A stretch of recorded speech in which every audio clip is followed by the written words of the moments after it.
Assalamualaikum warahmatullahi wabarakatuh. Halo semuanya, perkenalkan, saya Keila Azahra Putri Aryana dari kelas 10G nomor absen 18. Pada kesempatan kali ini, saya akan mempresentasikan tentang sejarah Kerajaan Kahuripan. Ada beberapa poin yang akan saya bahas pada presentasi kali ini. Yang pertama adalah latar belakang berdirinya Kerajaan Kahuripan. Kedua, masa kejayaan Kerajaan Kahuripan. Ketiga, fase kemunduran Kerajaan Kahuripan. Dan yang terakhir adalah peninggalan-peninggalan Kerajaan Kahuripan. Yang pertama adalah latar belakang berdirinya Kerajaan Kahuripan. Kerajaan Kahuripan merupakan kerajaan yang terletak di Jawa Timur yang berdiri pada abad ke-11. Airlangga adalah pendiri Kerajaan Kahuripan dan satu-satunya yang memerintah pada tahun 1009 hingga tahun 1042 Masehi. Dengan gelar Abhiseka Sri Maharaja Rakai Halu Sri Dharma Wangsa Airlangga Ananta Wikramo Tunggadewa. Sejarah berdirinya Kerajaan Kahuripan tidak terlepas dari peristiwa runtuhnya Kerajaan Medang. Pada saat itu, ibu kota kerajaan Diwatan diserang oleh Wurawari dari Luaram yang bersekutu dengan Sriwijaya. Peristiwa itu kemudian dikenal dengan peristiwa Pralaya. Penyerangan terjadi pada tahun 1006 Masehi ketika Kerajaan Medang tengah melakukan prosesi perkawinan. Dalam serangan tersebut, Dharma Wangsa Teguh atau Raja Medang yang pada masa itu menjabat tewas, dan banyak juga pembesar kerajaan yang ikut gugur. Namun, Airlangga yang merupakan keponakan sekaligus menantu dari Dharma Wangsa Teguh berhasil lolos. Ia berhasil meloloskan diri bersama abdinya yang bernama Empu Narotama. Saat itu, Airlangga masih berusia sekitar 16 tahun. Ia merupakan putra dari pasangan Mahendra Datta atau saudari Dharma Wangsa dan Raja Udayana yang berasal dari Bali. Lalu, selama masa pelariannya tersebut, Airlangga hidup sebagai pertapa di hutan pegunungan Wonogiri, dan ia juga bergaul dengan para resi. Setelah 3 tahun, tepatnya pada tahun 1009 Masehi, masa pengasingan itu pun berakhir. Para perwakilan rakyat, pendeta Siwa, Buddha, bahkan hingga Mahabrahmana pun mendatangi Airlangga dan memintanya untuk melanjutkan kekuasaan dan membangun kembali kerajaan yang telah hancur. Airlangga pun menerima permintaan tersebut dan ia pun akhirnya dinobatkan sebagai raja dengan gelar Sri Maharaja Rakai Halu Sri Dharma Wangsa Airlangga Ananta Wikramo Tunggadewa. Karena kota Watan telah hancur total, maka Airlangga pun memulai pemerintahannya dengan membangun ibu kota baru yang bernama Watanmas. Ibu kota ini terletak di dekat Gunung Pananggungan. Lalu pada tahun 1032 Masehi, menurut prasasti Terep, ibu kota Watanmas direbut oleh musuh yang bernama Dyah Tuludong, yang berasal dari kerajaan Lodoyong, yang akhirnya memaksa Airlangga untuk mengungsi ke desa Patakan.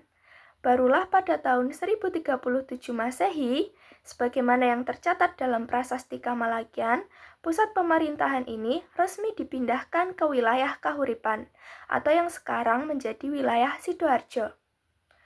Masa keemasan Airlangga pun terus berlanjut, hingga ia akhirnya memindahkan pusat kerajaannya untuk yang terakhir kalinya ke Daha, atau yang sekarang dikenal dengan Kediri, pada tahun 1042 Masehi. Peristiwa ini terekam dalam prasasti Pamuatan. Selanjutnya ada masa kejayaan Kerajaan Kahuripan. Pada masa kepemimpinan Airlangga ini, Kerajaan Kahuripan mengalami kemajuan yang pesat yang terjadi hampir di segala bidang, baik itu ekonomi, politik maupun militer. Terlebih lagi, Airlangga dikenal sebagai pemimpin yang bijaksana dan berwibawa. Masa kejayaan Airlangga yang pertama, pembangunan infrastruktur dan fasilitas publik. Yang pertama, ia mendirikan Tanggul di wilayah Waringin Sapta pada tahun 1037 Masehi. Pembangunan tanggul ini bertujuan untuk mencegah banjir dan mengairi sawah. Lalu yang kedua, merekonstruksi bandar penting di muara Sungai Brantas yang bernama Pelabuhan Hujung Galuh. Ini berfungsi untuk mendukung perdagangan internasional. Lalu yang ketiga, membangun dan mempersiapkan jalan penghubung daerah kekuasaan di pesisir dengan pusat kerajaan Kahuripan yang berada di pedalaman. Ini berfungsi untuk mempermudah transportasi dan komunikasi. Lalu yang terakhir, ada memindahkan ibu kota kerajaan dari daerah Kahuripan ke wilayah Daha yang berfungsi untuk memperkuat posisi kerajaan. Selanjutnya ada pusat keagamaan dan spiritual. Yang pertama, membuat Sriwijaya Asrama yang berfungsi sebagai tempat pertapaan dan pusat keagamaan. Lalu yang kedua, merestikan tempat pertapaan yang berlokasi di Gunung Pucangan. Tempat ini berfungsi sebagai pusat spiritual dan pengabdian. Lalu yang terakhir, mendirikan Candi Belahan, Candi Jawi, dan Candi Surawa. Lalu selanjutnya ada ekspansi wilayah dan diplomasi. Yang pertama, memperluas wilayah yang meliputi Madura, Jawa Timur, Bali, dan sebagian lagi wilayah Jawa Tengah. Lalu yang kedua, ada memperluas hubungan diplomatik dengan cara mengirim utusan ke Cina. Selanjutnya ada kebijakan sosial dan budaya. Yang pertama, meringankan beban pajak rakyat yang mengalami musibah. Lalu, yang kedua, ada kebijakan dalam bidang seni, pertanian, dan budaya, sehingga pengaruh kerajaan Kahuripan bisa menyebar ke berbagai wilayah, terutama di wilayah kekuasaannya. Selanjutnya, ada fase kemunduran kerajaan Kahuripan. Menjelang akhir pemerintahannya, kerajaan Kahuripan menghadapi persoalan serius terkait suksesi tahta. Putri mahkota yang seharusnya mewarisi tahta tersebut memilih untuk menolak penobatannya sebagai raja. Untuk menghindari terjadinya perang saudara dan pertumpahan darah, maka Airlangga pun atas saran penasehat kerajaan, Empu Barada, ia akhirnya mengambil keputusan besar untuk membagi wilayah kekuasaannya menjadi dua bagian pada tahun 1042 Masehi. Kerajaan tersebut dibagi menjadi dua. Yang pertama ada Kerajaan Jenggala. Kerajaan ini terletak di bagian timur dengan ibu kota tetap di Kahuripan. Kerajaan ini diserahkan kepada Mapanji Grasakan. Lalu yang kedua ada Kerajaan Panjalu. Kerajaan ini terletak di bagian barat dengan ibu kota tetap di Daha, dan kerajaan ini diserahkan kepada Sri Samarawijaya. Peristiwa pembagian kerajaan ini secara resmi menandai berakhirnya pemerintahan dan sejarah kerajaan Kahuripan di Jawa Timur.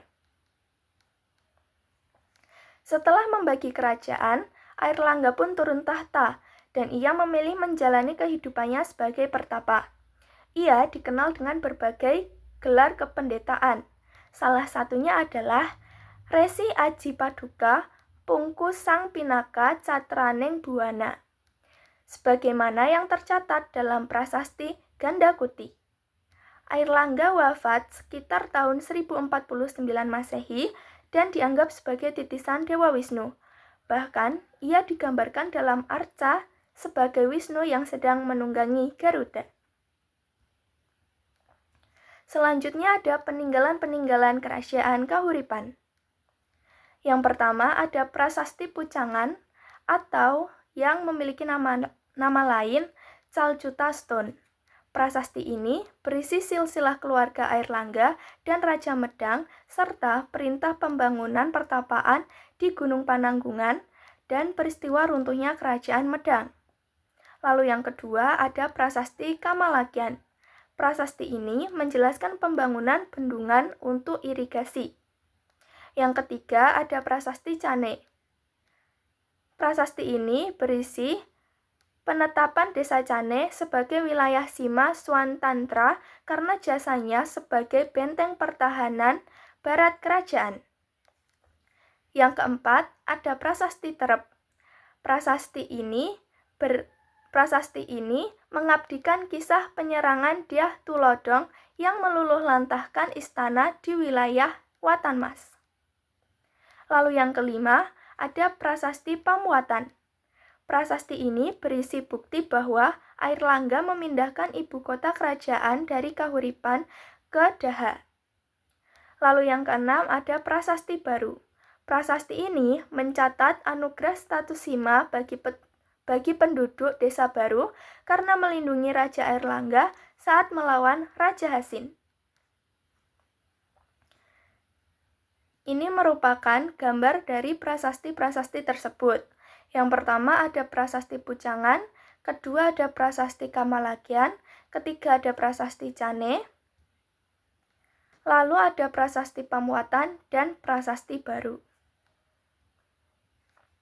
Selanjutnya ada Candi Semar Jolotundo. Bangunan suci ini berupa petirtaan atau pemandian, peninggalan pada masa kerajaan kuno. Candi ini merupakan tempat pertapaan Pubarada yang kemudian digunakan oleh Airlangga untuk bersemedi. Yang selanjutnya ada Candi Belahan. Candi ini berupa pemandian suci sekaligus tempat penyimpanan abu jenazah Airlangga. Selanjutnya ada Goa Selomangleng. Goa ini peninggalan kuno yang digunakan sebagai tempat pertapaan pada masa Hindu-Buddha. Dan yang terakhir adalah Kakawin Arjuna Wiwaha. Kakawin ini berfungsi sebagai sastra kemenangan atau jaya sastra yang bertujuan untuk melambungkan semangat juang para raja dalam memperluas wilayah kekuasaan kerajaan Kahuripan. Ini merupakan gambar dari candi-candi tersebut, yaitu Candi Semar Jolotundo dan Candi Belahan. Lalu di sini juga ada gambar Goa Selomangleng dan Kakawin Arjuna Wiwaha. Lalu di sini merupakan beberapa sumber yang saya gunakan. Sekian presentasi dari saya. Bila ada salah kata maupun perbuatan, saya mohon maaf. Terima kasih. Wassalamualaikum warahmatullahi wabarakatuh.